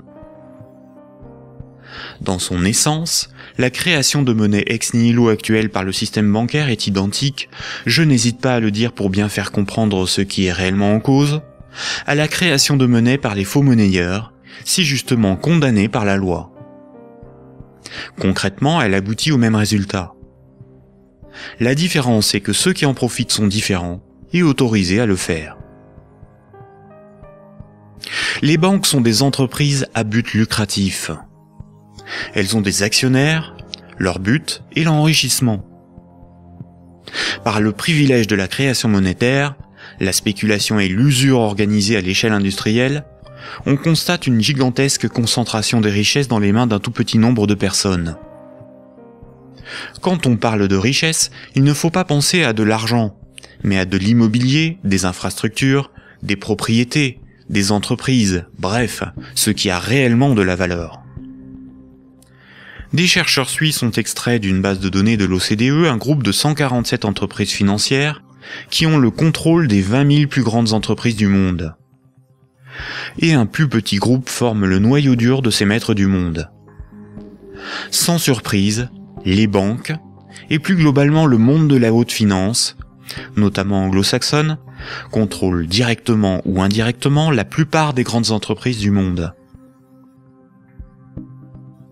1% de la population possède 46% du patrimoine mondial. Ce mouvement de concentration des richesses s'est accentué dans les années 70. Le néolibéralisme consacre la loi du marché comme dogme économique. Il prône la libre circulation des capitaux, des marchandises et des personnes à l'échelle mondiale, et une concurrence libre et non faussée. L'efficience des marchés serait l'avenir de l'homme. Dans cette perspective, les États sont des obstacles à la dérégulation financière. Avant les années 70, l'État français pouvait se financer à taux fixe et avantageux par un dispositif appelé le circuit du trésor. La Banque centrale pouvait faire des avances significatives à l'État. À partir des années 70, ce dispositif a été démantelé. Les États ont été obligés de se financer sur les marchés financiers, avec un taux variable en fonction de l'offre et de la demande. Par ailleurs, l'industrie financière organise la fuite des bénéfices et fortunes dans les paradis fiscaux. Pour le seul État français, le manque à gagner sur les recettes fiscales est estimé entre 50 et 80 milliards d'euros chaque année, soit plus que les recettes de l'impôt sur le revenu. En d'autres termes, l'État est contraint d'emprunter aux marchés financiers, c'est-à-dire aux banques et aux clients des banques, ce qu'elle ne leur prend pas sous la forme d'impôts et de taxes, et de leur payer pour cela un intérêt supplémentaire. Sans les intérêts imposés par les marchés financiers, l'État français n'aurait pas dû payer plus de 1500 milliards d'euros d'intérêts en 30 ans. La totalité de l'impôt sur le revenu est consacrée au seul remboursement des intérêts de la dette. Si les financiers prêtent aux États, c'est parce que les États ont le droit de lever autant d'impôts que nécessaire pour les rembourser, et d'utiliser la justice et les forces de l'ordre pour faire payer les contribuables. La création monétaire est aussi appelée planche à billets, même quand il s'agit de monnaie scripturale privée créée par le crédit. C'est un terme péjoratif faisant référence à l'impression de billets de banque par l'État. Ce terme est parfois employé par certains économistes de manière démagogique, pour induire en erreur quant aux responsabilités de la création monétaire et de l'inflation. L'inflation, c'est la hausse générale des prix. Une même baguette de pain vaut 1,30 € en 2013, alors que 10 ans plus tôt, elle valait 50 centimes. L'inflation est due au rapport entre la création monétaire et la création des richesses réelles. Si on crée plus de monnaie que de biens et services à vendre, les prix vont augmenter. La déflation, c'est l'inverse. C'est la baisse générale des prix.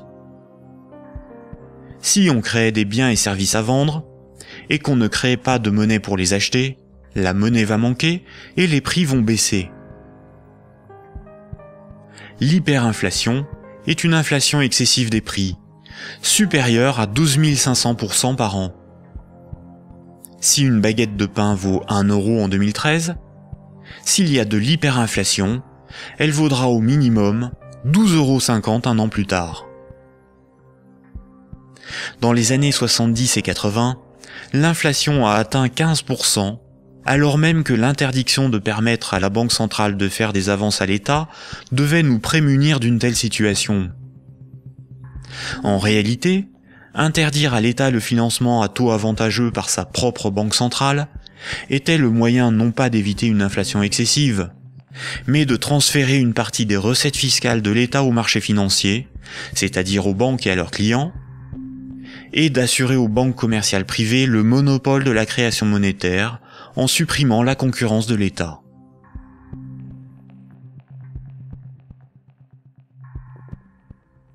Voici ce qu'on pouvait lire en 1924, avant la Grande Dépression de 1929, dans le magazine de l'Association des banquiers des États-Unis.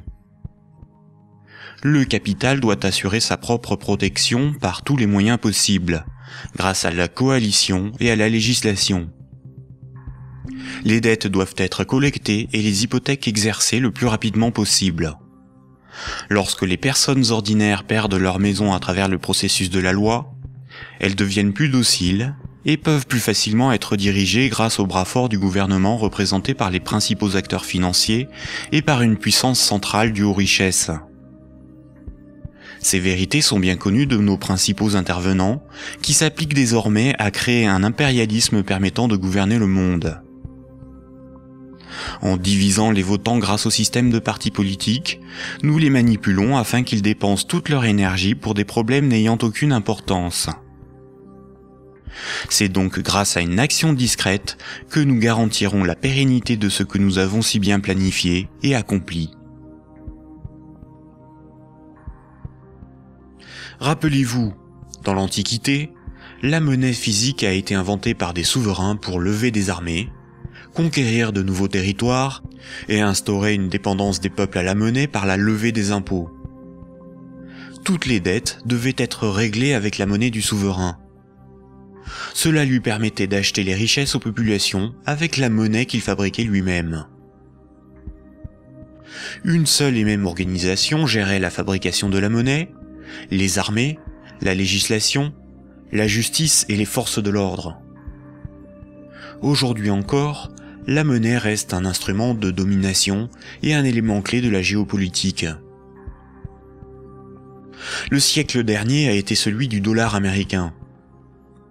Le dollar américain est de loin la monnaie la plus répandue sur Terre. Le budget militaire américain est égal aux dépenses militaires de tous les autres pays réunis. Tous les ans, ce budget est voté par le Congrès et généreusement financé par la Banque fédérale américaine. Fondée en 1913, la Banque fédérale américaine est une banque privée et non une institution publique. La force militaire permet aux États-Unis d'assurer le statut de monnaie de réserve mondiale au dollar américain et de l'imposer dans le commerce international. Avant les attentats du 11 septembre 2001, les pays clés indépendants du système monétaire anglo-saxon étaient l'Afghanistan, l'Irak, le Soudan, la Libye, la Syrie, Cuba, la Corée du Nord, la Somalie et l'Iran. Les États-Unis et leurs alliés ont attaqué l'Afghanistan, l'Irak et la Libye. En Libye, une banque centrale opérationnelle a été créée par les soi-disant rebelles avant même que la guerre ne soit finie. Le colonel Kadhafi, Saddam Hussein et Kennedy ont en commun d'avoir défié la domination du dollar américain du cartel de banques privées qui dirige la Banque fédérale américaine. Aujourd'hui, les banques centrales sont indépendantes de tout pouvoir politique et sont coordonnées à l'échelle mondiale par la Banque des banques centrales, la BRI, Banque des règlements internationaux, située à Bâle en Suisse. Ce n'est pas une institution publique, elle n'a aucun mandat, ses membres ne sont pas élus, et pourtant c'est probablement le cœur du futur gouvernement mondial. L'application de la loi par les tribunaux, les forces de l'ordre, l'armée, sont comme des services assurés par les États à la corporation bancaire, qui contrôle aussi les plus grandes entreprises du monde. La propagande et la guerre permettent d'étendre la zone d'influence des monnaies, et donc le pouvoir de ceux qui en contrôlent la production. Sans la création monétaire par les banques commerciales privées, l'économie ne pourrait pas se développer, et le financement des États par les impôts et les taxes ne serait pas possible. Par cette dépendance, les intérêts de la corporation bancaire sont aussi ceux de la classe politique.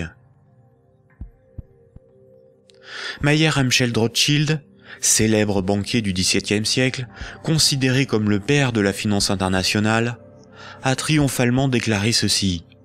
« Donnez-moi le droit d'émettre et de contrôler l'argent d'une nation, et alors peu m'importe qui fait ses lois. » Est-ce vraiment le peuple qui a le pouvoir ? Démocratie veut dire le pouvoir au peuple. En grec, démos c'est le peuple et kratos c'est le pouvoir. Dans un état de droit, celui qui établit les lois a le pouvoir. En démocratie, c'est le peuple qui écrit et vote les lois. Une aristocratie, c'est le pouvoir au meilleur. En grec, aristos, c'est le meilleur, et kratos, c'est le pouvoir. En aristocratie, ce sont les meilleurs qui ont le pouvoir et établissent les lois. Une oligarchie, c'est le pouvoir à un petit nombre. Oligos, c'est un petit nombre. En oligarchie, c'est un petit nombre qui a le pouvoir. En France, nous sommes sous un régime dénommé gouvernement représentatif. Tous les 5 ans, on demande au peuple d'élire ses représentants parmi un groupe d'hommes politiques, dénommé classe politique. Les représentants écrivent et votent les lois, pas le peuple. Nous sommes donc dans une oligarchie. Historiquement, le terme de démocratie pour désigner le gouvernement représentatif a été employé dans les années 1830 pour tromper l'opinion publique et faire croire au peuple qu'il a le pouvoir. Ce mensonge perdure encore de nos jours. Si nous étions en démocratie, nous voterions nous-mêmes les lois, par des votations ou des référendums, et nous pourrions aussi en écrire, en proposer. En France, les représentants du peuple sont des politiciens de carrière, pour beaucoup fonctionnaires et issus de classes supérieures, âgés de 60 ans en moyenne. Ils ne sont en rien représentatifs du peuple français. Une fois les représentants élus parmi l'oligarchie de la classe politique, les électeurs n'ont aucun contrôle sur la politique menée et la législation établie. Les représentants votent selon leurs opinions, leurs intérêts, leur complicité ou leur carrière politique. Ils sont la cible de groupes d'intérêts qui influencent leur vote. Les textes de loi sont dans 9 cas sur 10 rédigés par de hauts fonctionnaires non élus. Donner le pouvoir à un groupe d'hommes issus d'une oligarchie, ce n'est pas avoir le pouvoir, c'est désigner ses maîtres. Les partis politiques, apparus dans les années 1840, étaient un moyen de canaliser l'insatisfaction des électeurs dans des oppositions et des conflits sans conséquences. Car si les lois étaient votées par le peuple, ce qui définit la démocratie, il n'y aurait pas de manifestations, pas de grèves, pas de mécontentement ou de troubles sociaux. Le peuple serait souverain. Durant la Révolution, les riches avaient bien plus à perdre que les pauvres. Voltaire, figure emblématique des Lumières, disait ceci: « Un pays bien organisé est celui où le petit nombre fait travailler le grand nombre, est nourri par lui, et le gouverne. » Si le pouvoir était donné au peuple, il aurait défendu ses intérêts propres au détriment de la minorité des riches, des notables et des banquiers. Écoutons le philosophe Alain Badiou parler de la démocratie actuelle. Voyez-vous, Alain Badiou, c'est ce que nous avons trouvé de moins mauvais pour choisir nos dirigeants. Oh, la théorie du moins mauvais, ça, vous savez, la théorie du moins mauvais ne peut pas impressionner le philosophe que je suis. Hein. Elle a beaucoup servi pour justifier le pire, le moins pire par rapport au plus pire, par exemple. C'est Churchill qui a inventé cette histoire, qui a consisté à dire que la démocratie, c'était le pire de tous les régimes, à l'exception de tous les autres. Il avait raison? Eh ben non, il n'avait pas forcément raison. Pourquoi aurait-il eu raison? Parce que sous la démocratie, on peut vivre. Mais il se peut que le meilleur régime politique soit à venir, qu'il dépende d'une invention de l'humanité. Après tout, vous savez, pendant des millénaires, ce à quoi nous assistions, c'était à des théocraties, à des régimes extraordinairement tyranniques et oppressifs. Ils ont duré bien plus longtemps que votre démocratie, bien plus longtemps. Donc cette démocratie, c'est peut-être tout simplement une sorte de petit intervalle dans l'histoire. Surtout que elle ne marche que là où le capitalisme est déchaîné. Hein. Ça, c'est un fait. Hein. Le régime parlementaire démocratique, je le constate, c'est un fait. Il n'existe comme régime installé, consensuel, conséquent, que là où l'économie capitaliste s'est développée. Et quand l'économie capitaliste commence à flancher, ce type de représentation politique se sent aussi un peu malade, n'est-ce pas ? C'est là où on en vient au cœur de votre pensée. Un tout petit moment d'explication. Vous êtes, Alain Badiou, un de ceux qui avaient revendiqué le mot communisme, alors même que les régimes communistes ou étiquetés communistes étaient effondrés. Vous aspirez à un régime politique qui serait placé sous le signe de l'égalité. Tout votre livre, toute la République de Platon, tourne autour de cette idée. La cité idéale, c'est la cité de l'égalité, la cité de l'idée juste, donc du communisme. Et quand vous nous dites, pour moi, le capitalisme, c'est l'équivalent de la démocratie, là est la racine de votre rejet de la démocratie, je ne vous trahis pas. De cette démocratie-là, parce que je n'accepterai pas de dire que je rejette la démocratie. Vous avez parlé tout à l'heure d'une illusion démocratique, mais la démocratie que nous connaissons aujourd'hui, c'est elle qui est l'illusion démocratique. Parce que personne, dans le débat politique français ou étranger, dans les pays démocratiques, ne veut abolir le capitalisme. C'est ça le sujet. C'est pas exactement ça. C'est un petit peu plus précis. C'est parce que les différents gestionnaires possibles de notre société sont des gens qui, de toute façon, admettent pour l'essentiel l'ordre établi. Ça, il faut en convenir. D'ailleurs, s'ils n'admettaient pas les uns et les autres l'ordre établi, ils n'accepteraient pas de se succéder comme ils le font. Il faut bien que tel candidat ne soit pas extraordinairement différent de tel autre pour qu'il puisse alterner le mouvement des affaires restant à peu près le même, après tout. Donc il y a un consensus fondamental qui fonde ce que vous appelez, vous, la démocratie, qui est une démocratie tout à fait normée, tout à fait particulière, et qui repose sur des acceptations fondamentales premières. Voilà. Et donc je soutiens que nous ne vivons pas du tout en démocratie. Nous vivons en réalité en oligarchie. Voilà. Nous sommes dominés par une oligarchie financière, politique et médiatique. Tout le monde le sait d'ailleurs. Tout le monde voit parfaitement qu'il faut absolument maintenir ce système pour maintenir le système politique lui-même. Qui gouverne dans la cité juste, dans la cité idéale? Eh bien, qui gouverne normalement dans la cité juste, dans la cité idéale, c'est précisément tout le monde. C'est la démocratie véritable. C'est-à-dire qu'il n'y a pas d'État séparé de l'ensemble des gens. Voilà. C'est ça la cité idéale. La cité idéale, c'est la grande idée communiste de Marx lui-même, qui est un peu oubliée, mais que je voudrais rappeler. C'est le dépérissement de l'État. C'est l'idée que l'existence d'une machine d'État oppressive, séparée, qui doit être perpétuellement validée par des élections, etc., c'est une affaire vieillie, c'est une affaire qu'il faut dépasser absolument, au nom de ce que Marx lui-même appelait un régime d'association. La capacité, pour tout le monde, de s'occuper de ses propres affaires. Ce qui est intéressant, et c'est là où, quand vous parliez de l'idée de Marx et de l'idée de l'association, vous êtes un fervent admirateur de ce qu'on appelait les révolutions arabes, fervent admirateur également de ce qu'on appelait le mouvement des indignés. Et ce qui est très intéressant, c'est que votre critique sur les révolutions arabes commence au moment où elle se transforme en processus démocratique électoral avec des élections. Oh ben c'est pas ma critique à moi, c'est d'abord la critique de tous ceux qui ont participé au mouvement dans les pays arabes. Ils ont été légèrement surpris et déconcertés par le résultat des élections.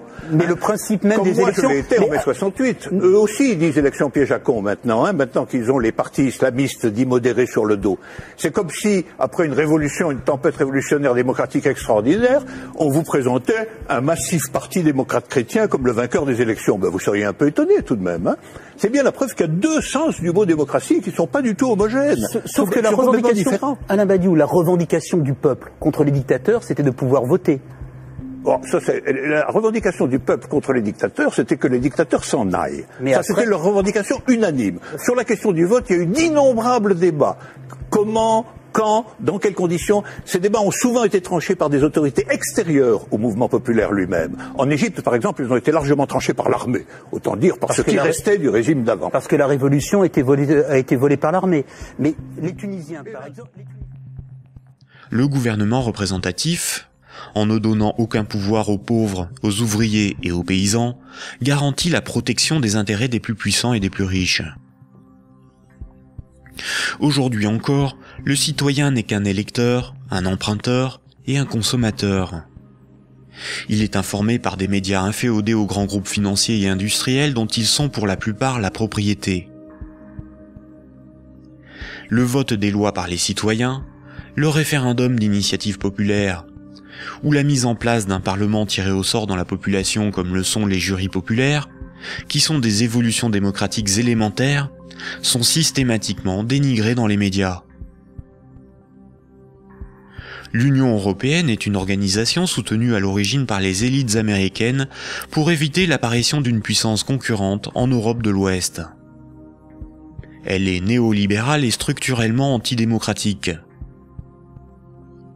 Si les peuples européens écrivaient et votaient eux-mêmes les lois de l'Union, Bruxelles ne serait pas la seconde place de lobbying après Washington. L'Union européenne est le royaume de Goldman Sachs et de la haute finance, dont les hommes se retrouvent à la tête de nombreuses institutions et même de certains États. Et nombreuses sont les carrières politiques se prolongeant dans le privé, au service des lobbies ou dans les grandes entreprises. Ce que nous appelons des euros, ce qui est sur notre compte en banque, ce ne sont pas des euros, mais une dette en euros. Ce que nous appelons crédit, prêt ou emprunt, ce n'est qu'une création de monnaie temporaire. Ce que nous appelons démocratie n'est pas une démocratie, mais une oligarchie. Ce que nous appelons un citoyen n'est rien d'autre qu'un électeur. Ces manipulations du langage empêchent les intellectuels, les politiciens, les journalistes et les électeurs de penser le monde. Elles dissimulent avec habileté le pouvoir sans égal des corporations, de la finance et du secteur bancaire.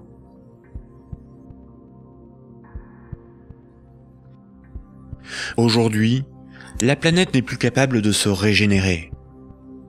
L'humanité tout entière est en train de se confronter aux limites de la Terre elle-même et manque de ressources naturelles. Toute croissance économique nécessite beaucoup de matières premières et d'énergie. Or, les ressources de la planète sont limitées.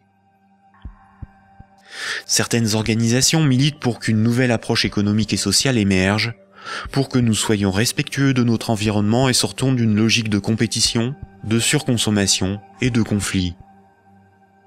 Certains font la promotion de la décroissance. La décroissance permettrait l'équilibre de l'activité humaine et les ressources de la planète. Mais la décroissance sous-entend une réduction permanente de la demande de crédit, donc une contraction de la masse monétaire qui déboucherait rapidement sur une crise économique majeure. En réalité, les nations sont les esclaves de l'impérieuse nécessité d'une dette perpétuelle pour disposer de monnaie, donc d'une croissance soutenue, impliquant une consommation en progression constante. S'il n'y a plus d'anticipation de revenus futurs, il n'y a plus de crédit, donc la monnaie disparaît, l'État ne peut plus fonctionner et l'économie s'arrête.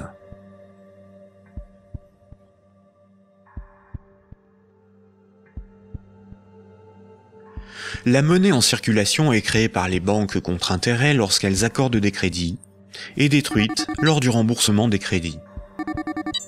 Ce cycle monétaire garantit aux banques une rente perpétuelle.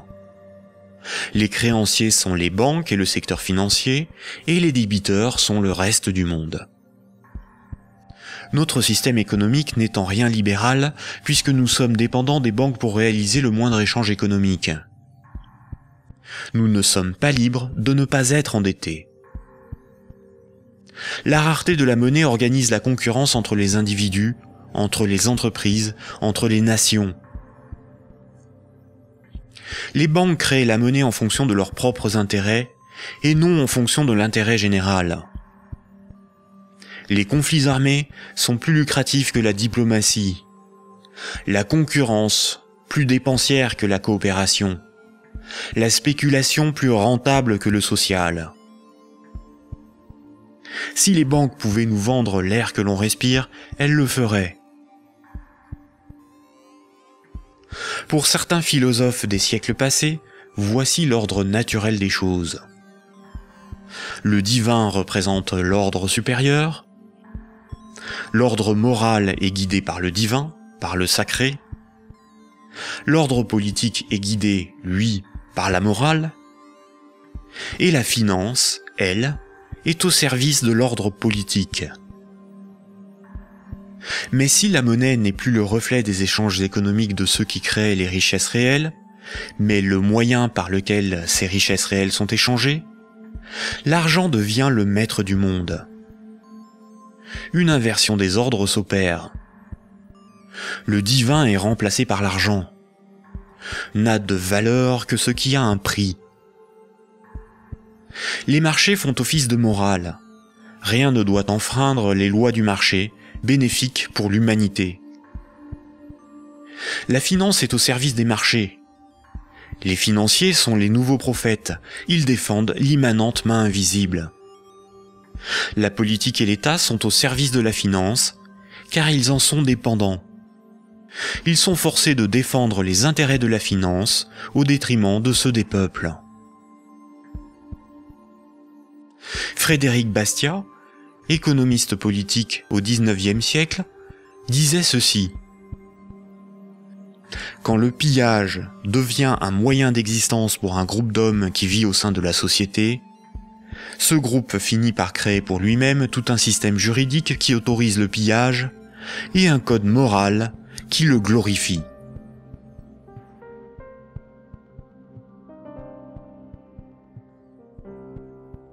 Récapitulons. Voici les points importants qu'il faut retenir. Avant l'invention de la monnaie, les systèmes de comptabilité des dettes permettaient aux hommes d'échanger librement des biens et des services. Il était simplement noté ce qui était donné ou les services rendus, à qui et quand, de sorte à s'assurer que chacun donnait autant qu'il recevait. Les hommes se faisaient confiance, c'est ce qui leur permettait de se faire crédit. C'est environ 700 ans avant Jésus-Christ que la monnaie a été créée comme un outil de domination au service de souverains ou d'États. Le souverain payait ses soldats avec une monnaie qu'il fabriquait lui-même. Les soldats forçaient les paysans à accepter cette monnaie comme paiement. Le souverain s'assurait que personne d'autre ne produisait cette monnaie. Les faux monnayeurs étaient sévèrement punis. Le souverain levait ensuite un impôt dans sa propre monnaie. Les paysans étaient donc obligés de se procurer de la monnaie du souverain pour payer leurs impôts et éviter de finir esclaves, emprisonnés ou pendus. La monnaie permettait donc au souverain de payer son armée, de maintenir l'ordre par la violence et d'extorquer des biens et services à ses sujets.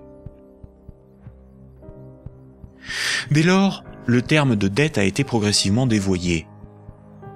On disait que ceux qui ne payaient pas leurs impôts avaient une dette envers le souverain. C'est faux. Pour qu'un sujet ait une dette envers le souverain, il aurait fallu que le souverain lui ait d'abord donné quelque chose de valeur. Or, le souverain exigeait avec violence et sans contrepartie de la monnaie qu'il était le seul à fabriquer. Le mythe de la monnaie remplaçant le troc masque le fait que celui qui a le pouvoir de créer la monnaie peut s'approprier le travail d'autrui sans contrepartie. De nos jours, les institutions qui créent la monnaie sont les banques commerciales privées dont le but est le profit. Elles créent la monnaie lorsqu'elles accordent des crédits, et elles détruisent la monnaie lorsque les emprunteurs remboursent leurs crédits. En fonction de leur bilan, les banques créent aussi de la monnaie à partir de rien pour leurs propres dépenses.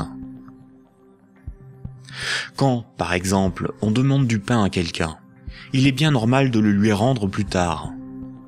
On a une dette envers cette personne. C'est la morale qui nous dicte ce comportement, à juste titre.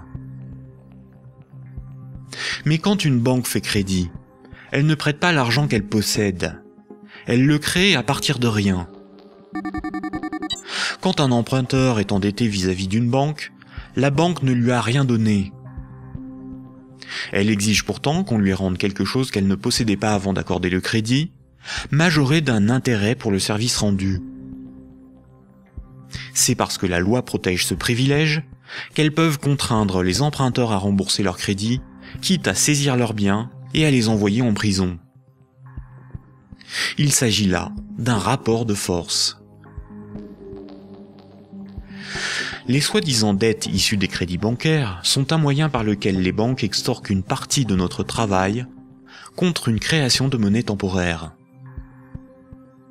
En associant la notion de dette avec le crédit bancaire, cette pratique a été moralisée et donc normalisée.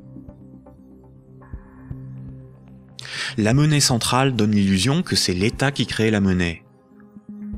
Or, la monnaie centrale est fabriquée à la demande des banques commerciales privées lorsque des actifs détenus par celles-ci sont monétisés par la banque centrale. En réalité, ce sont bien les banques commerciales privées qui fabriquent et louent la monnaie que nous utilisons tous au quotidien.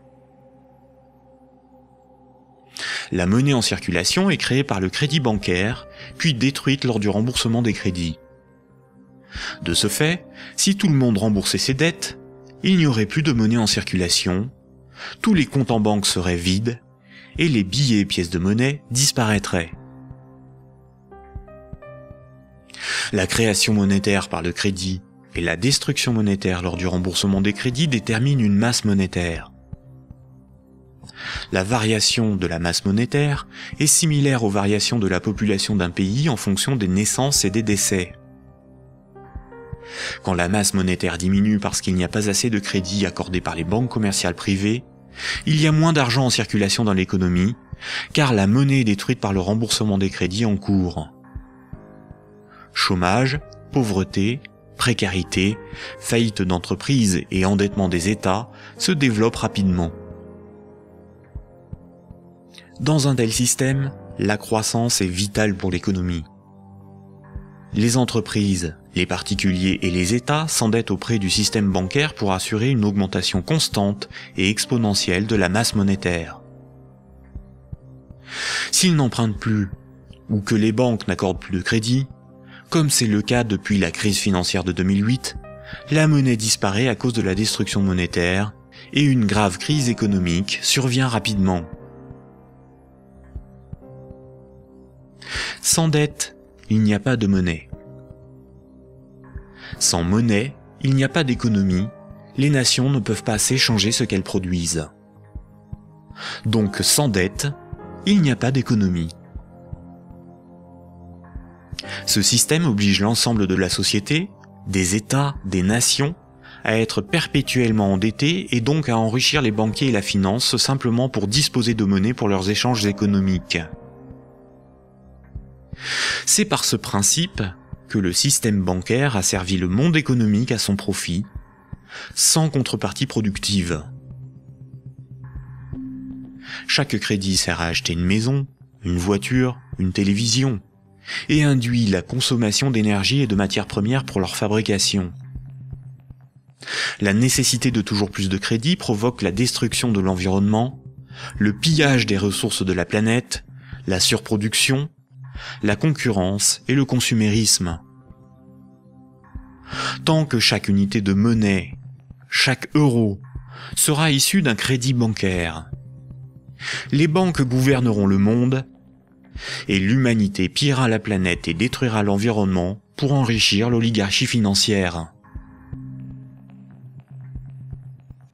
Imaginons ce que serait la monnaie du futur. Imaginons un micro-pays avec 2 citoyens. Paul et Jacques se rencontrent. Leurs comptes sont à 0. Paul a fabriqué une chaise. Il la vend à Jacques 10 unités de compte. Jacques a alors moins 10 sur son compte et Paul a plus 10. Paul peut convertir 5 unités de compte en monnaie manuelle, en billets de banque. Ainsi, tant qu'ils sont dans leurs débits autorisés, personne ne peut empêcher Paul et Jacques de s'échanger ce qu'ils produisent. Leur débit autorisé est calculé en fonction de leurs actifs et de leur solvabilité, et représente le risque financier que doit assumer la société tout entière. La monnaie du futur est un jeu à somme nulle. Dans le futur, la monnaie sera représentative des échanges économiques réalisés, et non ce qui les permet. Aujourd'hui, la monnaie ne fonctionne pas du tout comme ça. Ajoutons dans ce micro-pays une banque. Pour acheter la chaise de Paul, Jacques va emprunter à la banque les 10 € nécessaires pour la payer. Jacques devra rembourser ces 10 € à la banque et verser en plus 1 € d'intérêt qui n'existe pas. Après la transaction, Paul possède bien les 10 € nécessaires à rembourser la banque et il faudra bien que Jacques les récupère d'une manière ou d'une autre pour rembourser son crédit. Il devra vendre son temps ou fabriquer des choses à vendre pour récupérer les euros pour rembourser son crédit. Mais les 1 € d'intérêt n'existeront qu'à partir du moment où un nouveau crédit aura été demandé à la banque. On comprend donc plusieurs réalités. Paul et Jacques sont dépendants de la volonté de la banque d'accorder ou non le crédit pour s'échanger ce qu'ils produisent. Ils sont obligés malgré eux d'enrichir la banque en achetant de la monnaie temporaire, qui sera détruite lors du remboursement des crédits. Le remboursement des intérêts oblige Paul et Jacques à perpétuellement emprunter à la banque pour pouvoir la rembourser. Ce système crée artificiellement un manque permanent de moyens de paiement qui débouche sur une concurrence accrue pour capter la monnaie en circulation. Paul et Jacques ont avant tout le problème de se procurer de la monnaie pour vivre. Il faut bien distinguer ce qui est au service de l'intérêt général et ce qui est au service d'intérêts particuliers. L'intérêt général, c'est l'intérêt du plus grand nombre, des nations dans leur ensemble. Les intérêts particuliers sont ceux des oligarques, des riches, des gens de pouvoir, des actionnaires, c'est-à-dire une minorité de personnes dans la société et à travers le monde. Prenons la monnaie. La monnaie sert des intérêts particuliers. Elle sert les intérêts de ceux qui la fabriquent, c'est-à-dire les banques commerciales privées et la finance, dont le but est l'enrichissement. La monnaie existe parce qu'il y a ce qu'on appelle des dettes. Ces dettes ne servent que des intérêts particuliers. La bourse et la spéculation, les marchés financiers, représentent très majoritairement des intérêts particuliers. La rémunération de l'épargne et des comptes courants des déposants, de l'homme de la rue, est marginale en comparaison des bénéfices engrangés par l'industrie financière. Le système politique, qui est censé défendre l'intérêt général, est forcé de protéger les privilèges des banques, des corporations et de la finance. Depuis les Lumières et la Révolution française, les régimes politiques basés sur l'élection de représentants ont été voulus parce qu'ils sont antidémocratiques. Ils permettent de défendre les intérêts de la classe supérieure et des élites par l'établissement de collusions toujours plus fortes entre la classe politique et les oligarchies financières et capitalistiques dont ils sont dépendants. La guerre est souvent financée par les riches et les banquiers. Seules des révolutions, des rébellions ou des révoltes se veulent véritablement au service de ceux qui les mènent. Les guerres, elles, ne servent que rarement l'intérêt général. La science, l'environnement, la santé, l'éducation, le progrès technique sont au service de l'intérêt général. En réalité, avec la privatisation de l'ensemble de ces domaines, ils sont de plus en plus au service d'intérêts particuliers afin d'en tirer le maximum de profit. La généralisation de l'économie de marché s'accompagne d'une concentration des richesses telle qu'à l'échelle mondiale, les 85 personnes les plus riches ont autant que les 3,5 milliards les plus pauvres. Et ces disparités ne cessent aussi de s'accroître dans les pays développés. La majorité productive s'appauvrit quand une minorité financière et capitalistique s'enrichit. Les riches n'ont jamais été aussi riches. Comment en est-on arrivé à une telle situation ? Pourquoi n'y a-t-il pas de mobilisation ou de révolte contre le capitalisme et la finance déchaînée qui ne cessent de dicter leurs lois aux nations ? La dictature parfaite serait une dictature qui aurait les apparences de la démocratie, une prison sans murs dont les prisonniers ne songeraient pas à s'évader.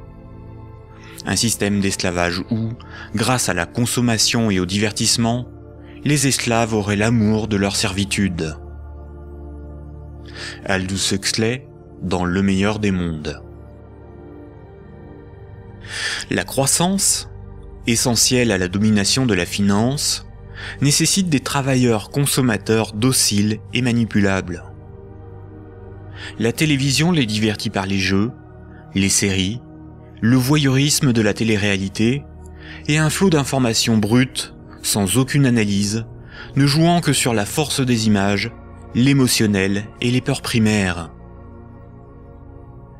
On y fait l'apologie de l'oligarchie, des idoles, du consumérisme, de la légèreté, du sexe et de la bêtise. Consommer, c'est être libre et heureux, réfléchir est futile et ennuyeux. Le vocabulaire est réduit, le sens des mots dévoyé, de sorte qu'il n'est plus possible de penser la réalité. L'éducation est réduite à une forme de conditionnement à la servitude et d'insertion professionnelle. Un individu inculte n'a qu'un horizon de pensée limité, et plus sa pensée est bornée à des préoccupations futiles, moins il peut se révolter. La destruction des États-nations, de la cellule familiale, la négation des identités culturelles, religieuses et sexuelles, sont les moyens de supprimer tous leurs repères aux individus. Ils n'ont alors ni l'environnement social et institutionnel, ni les ressources mentales pour s'opposer à la domination mondiale des multinationales et de l'oligarchie financière, politique et capitalistique. Il faut comprendre que la télévision, la radio et la presse sont des médias unidirectionnels, alors que l'Internet est multidirectionnel. Les médias unidirectionnels sont maîtrisés par un petit nombre de personnes soigneusement sélectionnées par les oligarchies politiques et financières pour délivrer des programmes servant leurs intérêts. L'opinion du citoyen est ainsi formatée, maîtrisée, contrôlée. À l'inverse, sur l'Internet, tous les intellectuels, philosophes et journalistes peuvent s'exprimer, partager leurs analyses, et le citoyen peut librement choisir ses sources d'information, partager ses opinions et en débattre. Pour maîtriser la liberté de l'Internet, l'oligarchie crée une fausse dissidence sous la forme de médias qui semblent subversifs, comme Mediapart, Rue 89, Le Canard enchaîné, le magazine Marianne, ou encore des organisations comme Wikileaks, dont la fonction est de canaliser les citoyens les plus critiques sur des sujets sans importance, d'organiser leur indignation, de monter les uns contre les autres, et de décrédibiliser les analyses réellement subversives. Et quand le prêt-à-penser perd trop de terrain, la liberté d'opinion et d'expression n'existe plus. L'Internet tout entier est diabolisé au nom de la démocratie, de la République, ou encore de la lutte contre un terrorisme fictif ou fabriqué. Les grands médias qualifient de racistes, de terroristes, de fascistes, de xénophobes, d'antisémites, de négationnistes, de conspirationnistes ceux qui analysent les faits, critiquent le système et tentent d'en exposer les fondements. Ces grossiers amalgames visent à empêcher le public d'écouter leurs discours, d'étudier leurs arguments et de débattre de leurs idées. Tout comme ce sont les banques qui décident ce qui doit être financé en fonction de leurs intérêts, dans les médias dominants, c'est l'oligarchie qui décide l'information qui doit être diffusée en fonction là aussi de ses propres intérêts. Le contrôle du vecteur soit de la richesse, c'est-à-dire la monnaie, soit de la connaissance et des idées, c'est-à-dire les médias, soit encore du système législatif, c'est-à-dire le gouvernement représentatif non démocratique, sont les instruments de la domination des oligarchies. Dès lors, il ne faut pas tomber dans la provocation, l'extrémisme ou la violence. La violence et la provocation sont ce que le système attend pour justifier la censure, le contrôle d'Internet et la mise en place d'un État policier. Il ne faut pas non plus dépenser son énergie sur des détails. Il faut au contraire remettre en cause les fondamentaux sur lesquels repose ce système de domination. Tous les mouvements progressistes, sociaux ou alternatifs, quelle que soit leur forme, associations, partis politiques, ONG, et quelle que soit leur cause, devraient faire la promotion de 3 changements décisifs pour le monde de demain. Premier point. Remettre la création monétaire au service de l'intérêt général.